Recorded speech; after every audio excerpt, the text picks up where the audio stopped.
Assalamualaikum warahmatullahi wabarakatuh. Hari ini kita akan membahas tentang panduan penyelenggaraan pembelajaran pada semester genap tahun ajaran 2020-2021 di masa pandemi COVID-19. Ini berdasarkan siaran pers dari pemerintah, khususnya Kemdikbud, yang mengumumkan SKB, Surat Keputusan Bersama 4 Menteri pada tanggal 20 November 2020, yaitu Menteri Pendidikan dan Kebudayaan, Menteri Agama, Menteri Kesehatan, dan Menteri Dalam Negeri.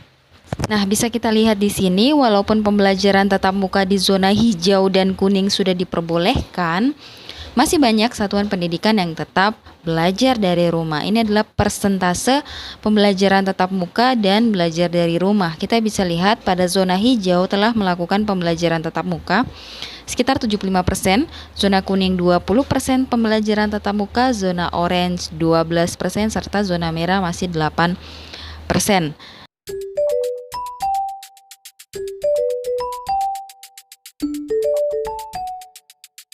Semakin lama pembelajaran tatap muka tidak terjadi, semakin besar dampak negatif yang terjadi pada anak.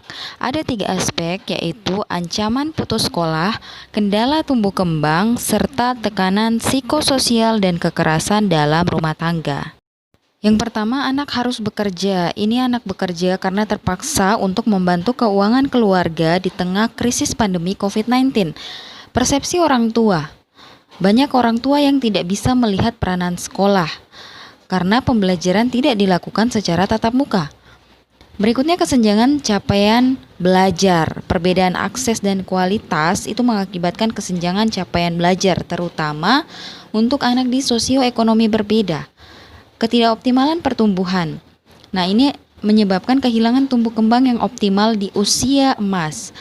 Resiko learning loss, hilangnya pembelajaran secara berkepanjangan baik kognitif maupun perkembangan karakter.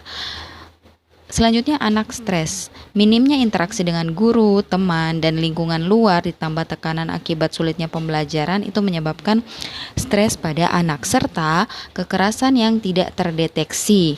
Tanpa sekolah, banyak anak yang terjebak di kekerasan rumah tangga tanpa terdeteksi oleh guru.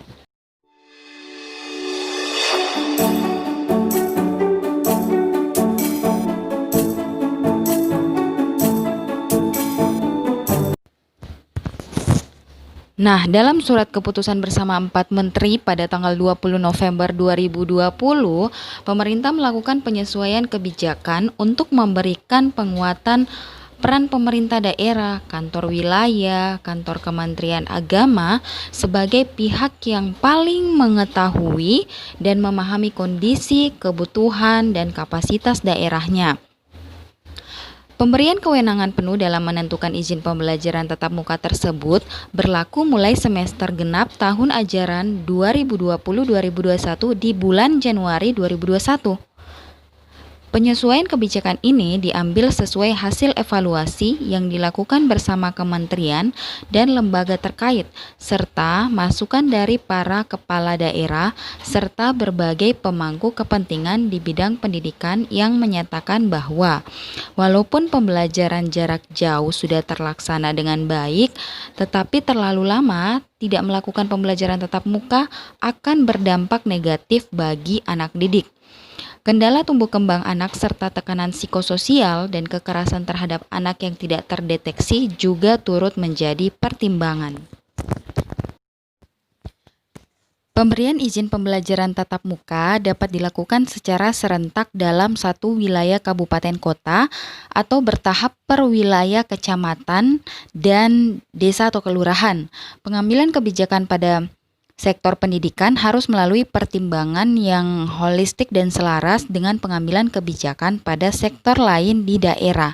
Itu diterangkan oleh Menteri Pendidikan dan Kebudayaan Nadiem Anwar Makarim pada pengumuman surat keputusan bersama 4 menteri secara virtual.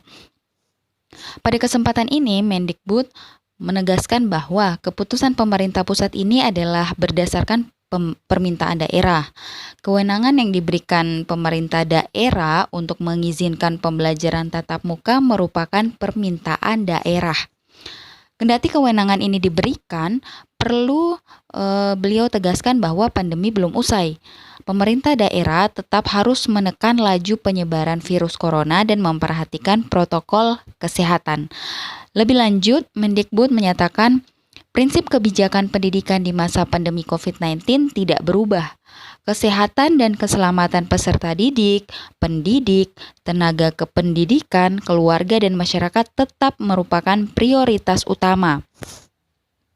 Oleh karena itu, meski pemerintah daerah diberikan kewenangan penuh, kebijakan pembelajaran tatap muka tetap dilakukan secara berjenjang, mulai dari penentuan pemberian izin oleh pemerintah daerah, kanwil, kantor agama, pemenuhan daftar periksa oleh satuan pendidikan, serta kesiapan menjalankan pembelajaran tatap muka. Orang tua memiliki hak penuh untuk menentukan. Bagi orang tua yang tidak menyetujui anaknya melakukan pembelajaran tatap muka, peserta didik dapat melanjutkan pembelajaran dari rumah secara penuh. Nah, surat keputusan bersama 4 menteri tentang panduan penyelenggaraan pembelajaran pada semester genap tahun ajaran 2020-2021 di masa pandemi COVID-19 mengatur penyelenggaraan pendidikan dasar dan menengah. Penerapan jadwal pembelajaran, jumlah hari, dan jam belajar dengan sistem pergiliran rombongan belajar ditentukan oleh masing-masing satuan pendidikan sesuai dengan situasi dan kebutuhan. Mendikbud berharap seluruh pemangku kepentingan dapat mendukung pemerintah daerah dalam mempersiapkan transisi pembelajaran tatap muka. Pemerintah pusat melalui berbagai kementerian menetapkan kebijakan yang berfokus pada daerah. Kemudian, Satgas Penanganan COVID-19 di daerah memastikan risiko penyebaran COVID-19 terkendali dan masyarakat sipil dapat bersama-sama mendukung pemerintah daerah, satuan pendidikan, dan peserta didik. Pemerintah daerah dapat menentukan kebijakan pembelajaran sesuai kondisi, kebutuhan, dan kapasitas daerah. Kemudian mempersiapkan transisi pembelajaran tatap muka.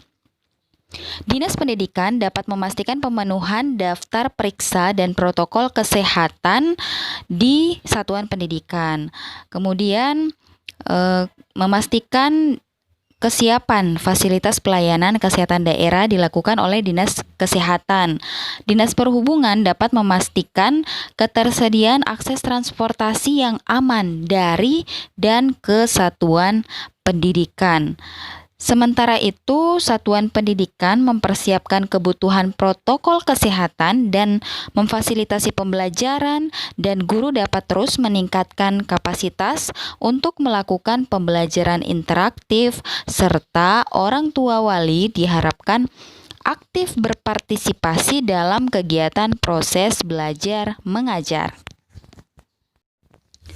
Mari kita bekerja sama untuk memastikan anak dapat terus belajar dengan sehat dan selamat. Terima kasih. Wassalamualaikum warahmatullahi wabarakatuh.